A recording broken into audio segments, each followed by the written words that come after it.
there, Muse.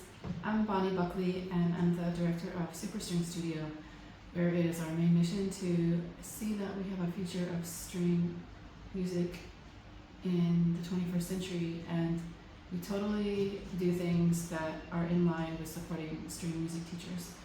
So what I want to share with you today is about Mother's Day, and well, to all the mothers and fathers, sisters and brothers, sons and daughters, we're all connected by our mothers and fathers. Happy Mother's Day! When you think about playing the violin, well, we all have our parent teachers as well. Those teachers who gave themselves to center our learning. Not only the teachers who taught us directly, but their teachers as well, and up the chain. Our grandmother, grandfather teachers, the great-grandmother, great-grandfather teachers, and back.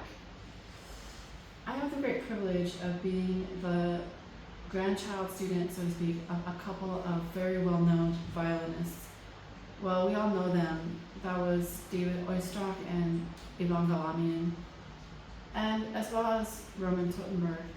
Now, Roman, if you don't know him, he was a famous violinist in the United States, and eventually he was also the director of the Longy School of Music, where I studied, and maybe he's most famous for being known as the person whose Stradivarius was stolen at a concert at the school.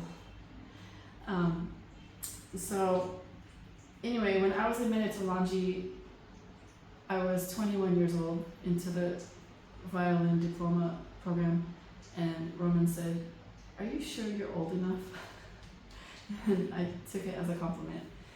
So as for my real mother, she's also still alive, and I'm so grateful for that.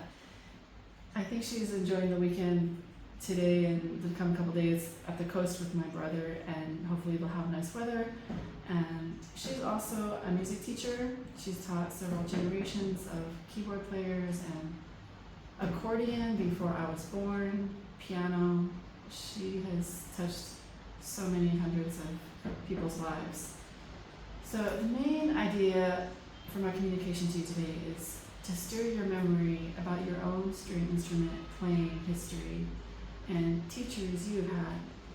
So just think about the fact that you are where you are today because of your teachers. They showed you how to play your instrument. Or probably you had several teachers, and each of them had their own particular personality or style of teaching, things that they said or did or took the time to show you. And lucky you continued. And maybe you even became a teacher or a performer or both.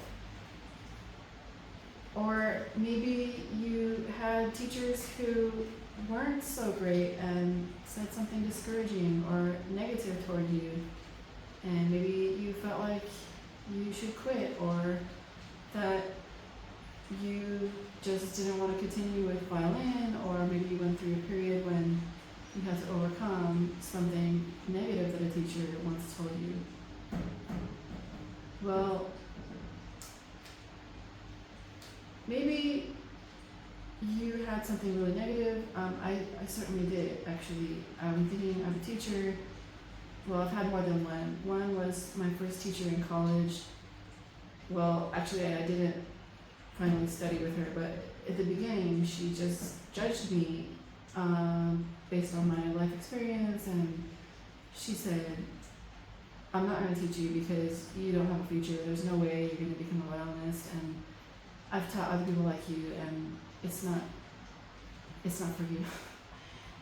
Luckily, I didn't study with her, and I did study with Donna Polonaz-Mazurkiewicz, who is extremely professional, and as part of her professionalism, she was extremely kind, and she cared about me as a human, not only my playing, but she certainly did help me with my playing and taught me a lot of technique and things that I needed to develop even more in my ability and my performance technique and my challenges with playing.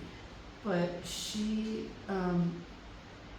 generally, she saw me as a human being first, and she knew that I was under a lot of stress in my college. I mean, I was really poor. I could barely afford food. I actually couldn't afford food some of the time, but I made it through. And well, she was my teacher just for the first year, but she even saw into my playing, like how I wasn't able to memorize anything, and she didn't judge me by that. She just knew that I would be able to memorize when I was good and ready to do that.